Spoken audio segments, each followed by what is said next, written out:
What celebrity would you be devastated to discover is a garbage human? What is a quote that has stuck with you through life so far? What's the weirdest flex you have?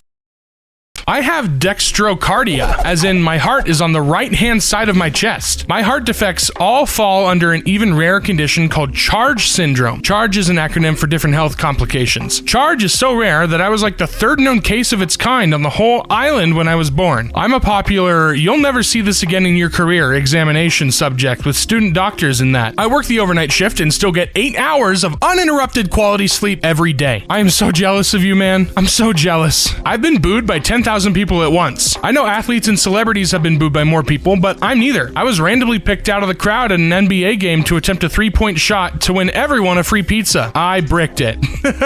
That's awesome. You messed up. You just cost 10,000 people a free pizza. What's wrong with you? I got picked up in a white van as a child by a stranger to get a lift to somewhere 5 minutes away. I was in the back off the van for half an hour. Then they opened the door at the place I was trying to go. To this day, I'm not sure, but I think a pedophile changed his mind. I can always pick the exact right size container to put leftovers in. I'm so jealous of you too, man. I always pick the too big one or the too small one. I can get rid of hiccups on demand. Like, without fail, if I have hiccups, I can just think about it and they go. I got these $350 shoes for a $15 at Salvation Army. I have donated over 15 gallons of blood. All at once? He never said it was his blood. Rob Zombie accidentally punched me. Kyle Gass of Tenacious D accidentally punched me in the teeth with a microphone, lol. He was performing with his personal band, covering a Boston song, and was jumping around the audience. When the chorus came on, he shoved the microphone in my face, but I leaned forward at the same time to sing it, and he smacked me in the teeth accidentally. He was so startled that he pulled the mic back and said, "Sorry," into it. My teeth are fine. It was just hilarious. I have a blue mole. Everyone thinks it's blue highlighter that I somehow got on my forehead. I'm a former world martial arts champion from over 20 years ago. That isn't even a weird flex. That's a sick-ass flex. Hell yeah. I can tell myself what time I need to wake up, and I will awaken within 1 minute of that time without an alarm. What are some of the best things you can do for your mental health? Sleep. I swear sometimes all you need is a good nap. Exercise. When the brain bees are buzzing, do a workout. The natural endorphins and feel-good factor will silence the bees. Understanding psychology, why and how your brain works. Cut off toxic people. Stop watching the news and stop using social media. It's not that simple, man. I can't stop using Twitter, man. It is so addicting. Introspection. Being able to look at yourself from an outside perspective will always be useful. Exercise and mindfulness. A good routine and sleep. I have a morning routine and bedtime routine, and not only does it help with my mental health, but it's a good indicator of how I'm actually doing. When I start struggling to stick to the routine, I know something's up. Doing anything that enriches your soul. Giving freely, amends, loving art, companionship, literally anything that adds to the world in a positive manner. Which film has the best car chase of all time? Ronin, Bullet, The Blues Brothers. If not the best, then by far the biggest. Mad Max, Fury Road, Hot Fuzz, Death Proof, Smokey and the Bandit, The Bourne Identity. How has nobody mentioned Eleanor and Gone in 60 Seconds, Baby Driver, and Tenet? I kind of figured Baby Driver was going to be in here somewhere, because, you know, it's a car movie.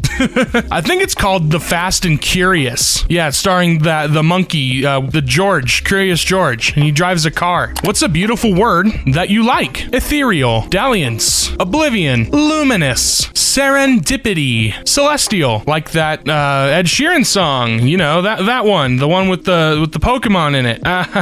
You know, loquacious? I don't know if that's how you pronounce it, but lugubriosness. Thank you, Pain and Panic from Hercules. Plethora, schmetterling. It means butterfly in German. Flabbergasted. Just sounds so nice when you speak it out. Bro was flabbergasted. Skull emoji, skull emoji, skull emoji. Freedom, the sound and the meaning. What series can you rewatch again and again? It's Always Sunny in Philadelphia. The Good Place. Lucifer. Stargate. The answer is always Futurama, or the first 6 seasons of The Simpsons. I've actually never seen an entire Simpsons episode in my entire life. I've seen a couple clips of them on my TikTok, but otherwise, not a single time. I was more of a Family Guy kid. Avatar, The Last Airbender. The Sopranos. Modern Family. I freaking love Phil. New Girl. My wife and I watch it once a year. Community. Such a good show. I'm super excited for the movie. If you are financially free, what would you be doing right right now. Pursuing my interest and hobbies. This, but somewhere warm. All of the self-care stuff I neglect because working stresses me out so much. My periods of unemployment have been the most productive and fulfilling times of my life. Making some sort of animal or pet sanctuary. Whatever, I damn well please. I would be doing exactly what I do now, just with a lot less anxiety. I wouldn't be sitting here on the bus to work. I would be at home asleep. Sitting at home playing on Reddit instead of being at work playing on Reddit. Taking my kids on vacation. Reading somewhere warm on a beach. Pooping. That's what I'm doing right now, and I would probably be doing that most likely. Yeah, man, that's about it. I would, if I had, no financial stress, I'd be doing this still. I love narrating. I love reading Reddit to all these people that love me, except that one guy. You know who you are. What is the best answer for if someone asks you, so is this a date? Depends on what item they're pointing at in the fruit stand. I get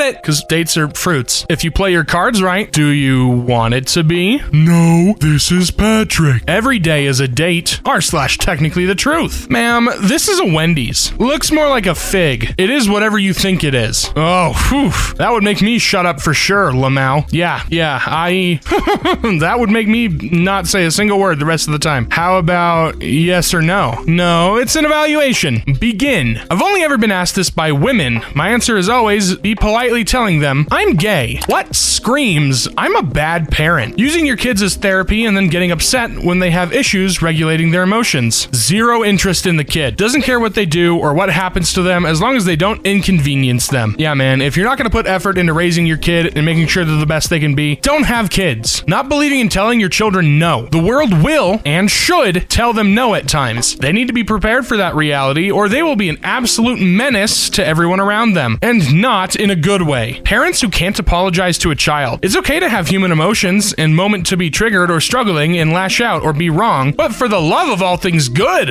apologize and change. Your adult children don't talk to you. Your own children being afraid of you. No child should be afraid of the person that looks after them nearly 24/7. I volunteer at, or have had student placements at Children's Hospital, and we've had patients with serious brain injuries due to abuse, shaking, attempted drowning, etc. So yeah, I'd say those parents are pretty bad. I was molested from age 3 to 6. Told my parents, but they did nothing. In my 20s, my mom had the audacity to tell me that I asked for it. As far as I'm concerned, I don't have a mother anymore, and that's righteous for you, man. You cut her out. She deserves it after that kind of crap. Yelling at the kid for every trivial thing. Your kid's never visiting once they move out or go to college. Punishing adult children when they don't do everything you say by silent treatment or nasty text. Days later, acting like nothing happened, saying, you never let go of things. Sorry, Mom, you taught me how to hold a grudge. So, learned it from you. What sounds like a compliment but is actually an insult. I got a fortune cookie that said, you are as intelligent as you are good looking. I'm not sure how to feel about that. When someone sounds extremely surprised and says that your spouse is really good looking. Yeah, it's like an insult to both of you.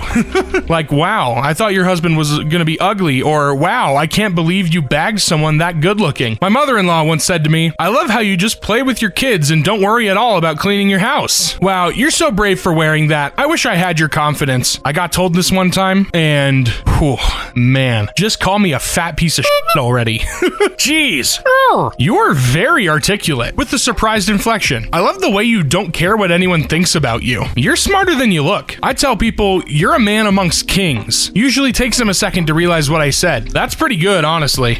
I might start using that. I hope your day is as pleasant as you are. That one could be a compliment, depending on who it's said to. Using the word actually in a compliment. You're actually smart. You're actually pretty. You're actually not that bad. Yeah, well, you're actually a pretentious douchebag. You suck. You're such a good League of Legends player. I'm mid-size and got a little tummy. Apparently, I hide it so well, as told to me by multiple people once seeing me in a swimsuit. Bilingual people, what is a thing that non-bilingual people will never understand? The fact that I no longer translate in my head when I use my second language. The fact that I can be unaware which language I'm reading. I have a bit of a stutter in one language, but not the other. Jokes that work in both languages are the funniest. Literal translations rarely work. A lot of monolingual people seem to think other languages are like their language, but with other words and every word as an equivalent. That the way language is constructed is not straightforward. It's not just a different set of words and rules of grammar. It's kind of a whole different way of processing thoughts into speech. Real-time translation takes a lot of mental energy. Brain fog, when asked to translate at a critical vocabulary moment. You need that one word to make the perfect translation, but it's not there. Speaking two languages at the same time, usually because you forget certain words in one language but remember it in the other, or because a word is easier to say. Je n'ai aucune idée what the fork you're talking about. Some jokes make no sense in other languages, when some word only comes to mind in another language, and you just can't remember what that word is in your native tongue. You have a different personalities based on the language you're currently speaking, and your native language has emotional ties that aren't always present in the other spoken languages. That feeling that you're not conveying your emotions correctly when speaking. It's like knowing a better word to describe them in your native language and not finding a proper equivalent in the one being spoken. I'm more comfortable explaining how I feel using my second language. It feels so wrong and awkward doing it with my native language. Yes, saying emotional or corny things in a second language is way easier for me too. There's some detachment and lack of weight. Empathy for non-native speakers trying to learn your language. What food do you think is overrated? The correct answer is sushi. I kind of hate huge burgers that you can't eat without everything falling onto your plate. Like, it's not a burger if you have to eat it with a knife and fork. Gold flaking is kind of dumb. Doesn't really add anything other than an unnecessary garnish. This conversation is making me hungry. These pretzels are making me thirsty. Fondant looks very nice if done correctly. Tastes horrible.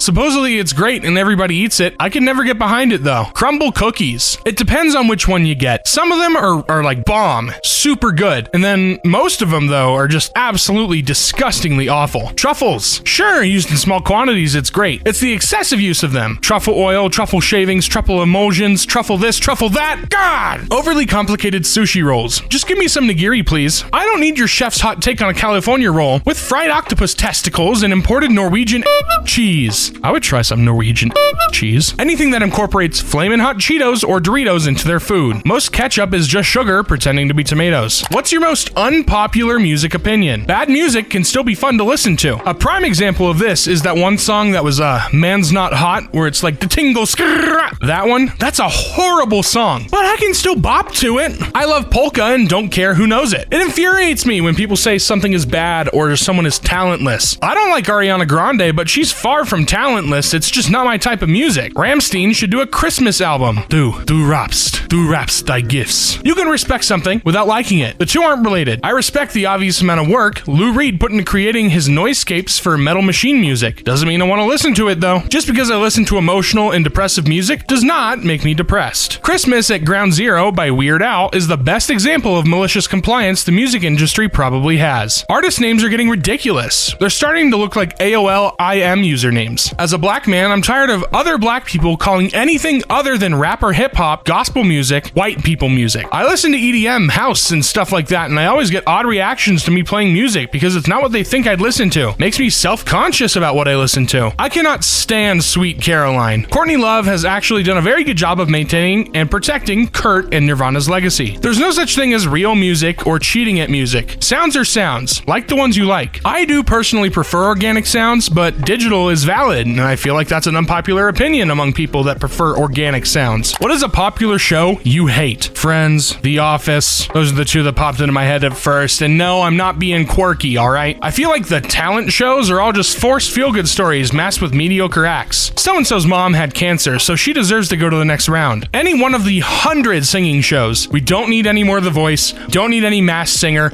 we don't need any American Idol, we don't need any more of these singing shows. We have enough singing on YouTube and TikTok. We don't need actual TV. Frickin' Dance Moms. I do not care what publicity it gave those children. Abby is a child abuser and manipulator and shouldn't be allowed within 10 feet of a child. The Masked Singer. Everything about it is god-awful. 13 Reasons Why. Every character is a moron and the show is also extremely boring. Dating shows. Scraping the bottom of the barrel there. I don't know how anyone can watch that stuff. Riverdale is a disgrace to television. The View. It feels like every time I'm in a doctor's lobby, The View is on. It's funny to imagine the only people who watch the show are people sitting in lobbies. You know, in fairness to Friends, it's been off the air for nearly 20 years and it's still what came to mind for a bazillion people when the prompt said popular show. Love her to hate it. That's kind of impressive. Whatever. The Voice. I can't stand Blake Shelton. Neither can I. What celebrity downfall did you actually feel bad for? Robin Williams. I have a mother with dementia and it's terrifying and soul-crushing to watch someone you love forget activities they used to love. Me and my sister are prepared for the worst, but that doesn't make it any easier. Prion disease can eat a bag of Richards along with cancers. River Phoenix. Britney Spears. She was having a mental breakdown and the whole world was beating her further down at the time. It was sad to watch. Amanda Bynes. Child actor downfalls are sad because they're victims of their environment and bad parents. ETA. There seems to be some debate on whether her parents were bad or not. IMO. They were terrible by exploiting her as a child and then didn't protect her, which led to her allegedly getting groomed by Dan Schneider. As of a few months ago, she also said on Twitter that her dad was abusive to her in every way possible, which led them to 5150 her and then she came back to redact her statements. That's really odd, don't you think? Whitney Houston, and then her daughter dying the same way. Child actors, just in general, yeah. Janet Jackson, Michael Schumacher. It hurts. All the women who lost or blacklisted for years their careers for saying no to Harvey Weinstein, Ashley Judd, Courtney Love, and Selma Hayek, Macaulay Culkin, Amy Winehouse. I didn't realize how little support she had, and she was never the type of person to handle fame too well. Such a talent, but her dad was a dick and cared more about money. Plus the media just ambushed her. She never had a chance. I didn't know anything until I watched the documentary Amy. Highly recommend it. What is something that shouldn't be socially acceptable but is? Going out to work when you're sick. You're spreading whatever you have to everyone else. Worshipping famous people. Glorifying politics and politicians. They're supposed to work for us, not have celebrity-like status. Newborn kids having social media accounts. Working 60 hours a week. A lot of people in this thread seem to be confusing socially acceptable with legal. Paparazzi. Just legalized harassment as far as I'm concerned. As a curly-haired person, touch my hair unprovoked. People are getting better about it over the years, and I imagine the pandemic had a lot to do with it. Too many people have just pulled a curl, stuck their hands in, or roughly stroked my head like a dog. WTF? Forcing someone into bankruptcy because of medical debt. Lobbying. Surgeons performing surgery when they haven't slept for 24 hours. Honestly, what would you do in public if it was socially acceptable? Run everywhere. Look, it's cool you want to stand around the supermarket, but I'm just here to sprint past 60 aisles of not animal crackers and get my animal crackers. People still eat animal crackers? Ew! What? Alright, be rude to customers back if they're being rude to workers. Also, just sitting on the ground whenever. Drape myself in velvet. Actually get the wedgie that happens when your underwear rides up. Scratch myself regardless of where the itch is. Physically grab people and move them out of the way when they're spaced out in the grocery store taking up the entire aisle. Grab people's phone and turn their volume down. Wear a cloak, okay?